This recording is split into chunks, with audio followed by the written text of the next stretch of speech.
Hi everyone, I'm Father Shane, and this is The Spiritual Life. I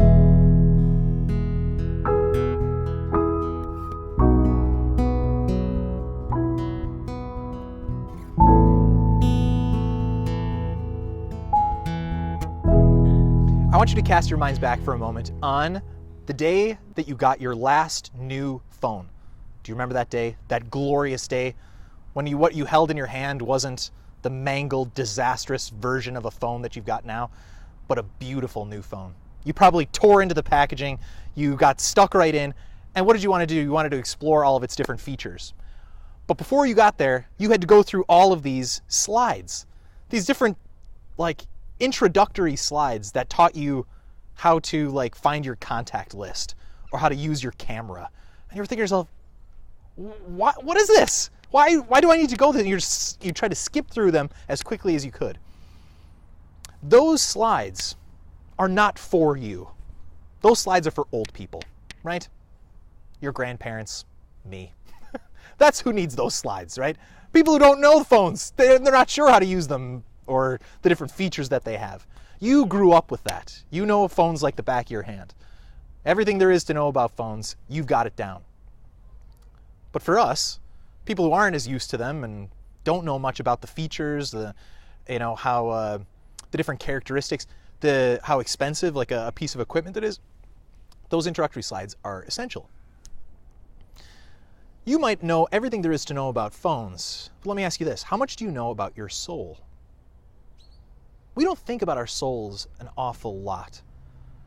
But if our phones are an expensive, really precious bit of equipment, something that you take very good care of, how much more important is your soul?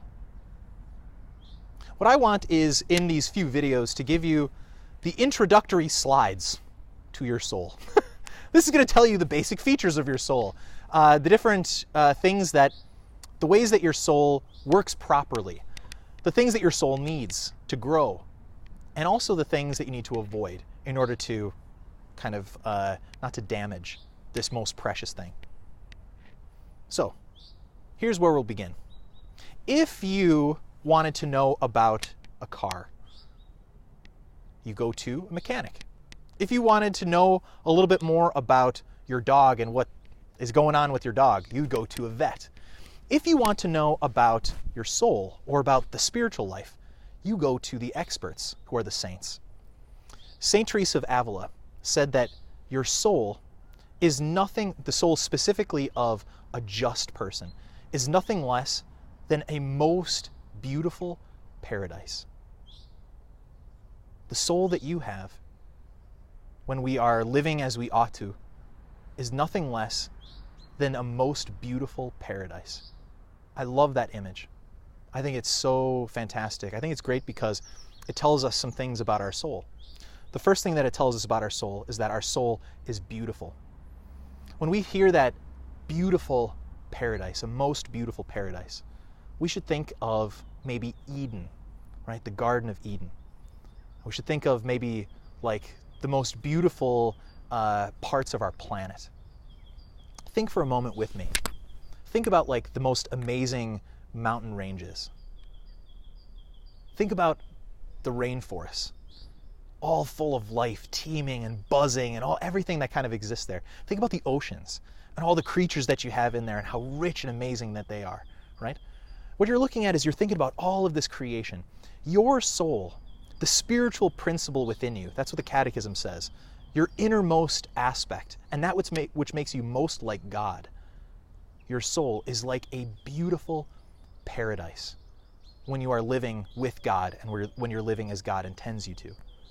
It is arrestingly beautiful. That's part of you. That's your innermost aspect. Something of inestimable beauty. The second thing that image really teaches us, that St. Teresa gave us, the soul as this most beautiful paradise, is, again, think of Eden. In Eden, Adam and Eve were in communion with God. That's where we come into communion with God, in that innermost aspect of ourselves, in our souls. That's where we experience that deep and intimate connection, that friendship with God. We'll talk about that in later videos, what that friendship with God looks like.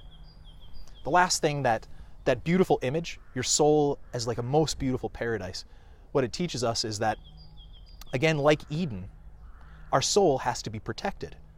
Eden was a walled garden. It had a door. Our souls also need to be protected because there's things that could really hurt your soul. They could do terrible damage to your soul. And we'll talk about those things. But then, just like a paradise, like a beautiful garden, your soul needs to be cultivated. It needs to grow. There are some things that are helpful and that will help your soul to become what God intended it to be, to help you become who God intended you to be. And we're going to look at those things as well. So I hope you join us as we look at these introductory slides of our souls, this most amazing inner part of us, the spiritual principle. And we learn more about it, how to protect it and keep it safe, and also how it can flourish and become what God intends it to be.